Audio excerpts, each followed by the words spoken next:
Hello friends, નમસ્કાર. હૈયાની વાત ઓઠે 28મા ચરણમાં આપ સૌનું હાર્દિક સ્વાગત છે. સાથે સાથે ખૂબ ખૂબ અભિનંદન કે આપ સૌ મને ખૂબ પ્રોત્સાહિત करता रहो છો. मित्रों, किसी ने बहुत खूब कहा है कि बहन भाई अपने प्यार को कभी जताते नहीं. बहन भाई अपने प्यार को कभी जताते नहीं. कितना प्यार करते हैं वो एक दूसरे से, वो कभी अपने मुंह से बताते नहीं. खुदा करे तुझे खुशियाँ हजार मिले, जीवन तेरा खुशहाल बने, रहे हर जन्म साथ अपना, और तू ही हर जन्म मुझे भाई मिले. किसी ने इससे भी आगे कहा है फ्रेंड्स. क्या कहा है कि रेगिस्तान भी हरे हो जाते हैं जब हम भाई भाई साथ में खड़े हो जाते हैं. रेगिस्तान भी हरे हो जाते हैं जब हम भाई भाई साथ में खड़े हो जाते हैं. भाई भाई के रिश्ते सबसे बड़े हैं क्योंकि ये हमारे दिल से जुड़े हैं. તો મિત્રો, આવી જ કંઈ ભાઈ ભાંડડાની વાત આજ સવારના જ અનુભવ ઉપરથી યાદ આવી અને આપની સાથે શેર કરું છું. તો મિત્રો, 4-5 બહેનો ફ્રી હતા અને મંદિરે પૂજાપાઠ કરી અને સુંદર મજાના એક બિલીના વૃક્ષ નીચે બેઠા હતા અને વાતો કરતા હતા કે ભાઈ અમારા પાડોશીને તો હમણાં ખૂબ મોટી ખોટ આવી, પરંતુ એ નસીબદાર છે કે એમને ભાંડરડા બહુ સારા મળ્યા છે, બહુ સમજુ છે, હેલ્પફુલ થાય એવા છે, મોટા મનના છે, ખૂબ મદદ કરી અને આ લોકોને એ આવેલી તકલીફમાંથી બહાર કાઢી લીધા. આપણે તો કોઈ દિવસ આવા ભાંડરડા ન મળ્યા, આ એક વાતનો આપણને અફસોસ રહી ગયો.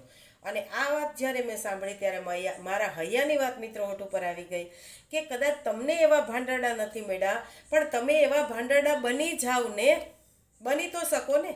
તમે બીજાને એવા ભાંડરડા બનાવી ન શકો, પણ આપણે ખુદ જો એવા મોટા મનના, મદદરૂપ થઈએ, એવા સમજુ, સંસ્કારી અને હિંમતવાન થઈએ તો આપણા ભાંડરડા માટે તો એ એક સારી તક જ ગણાય ને, એક સારું નસીબ જ ગણાય ને.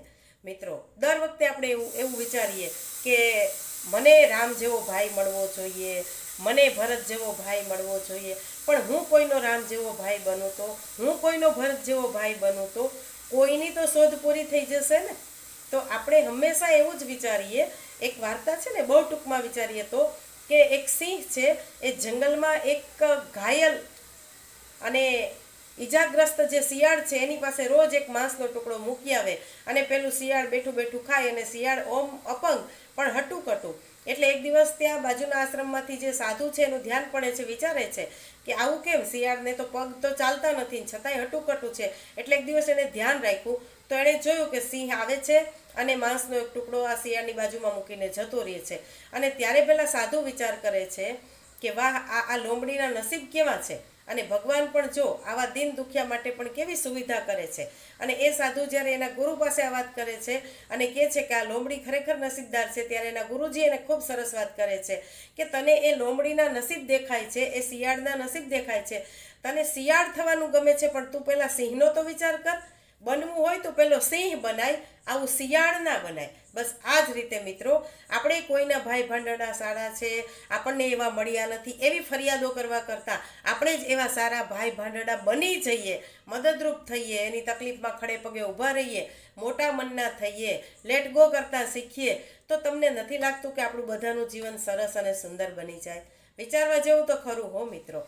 તો ચાલો સાથે મળીને વિચારીએ. ફરી પાછી નવી વાતો સાથે મળતા રહેશું. સૌને નમસ્કાર.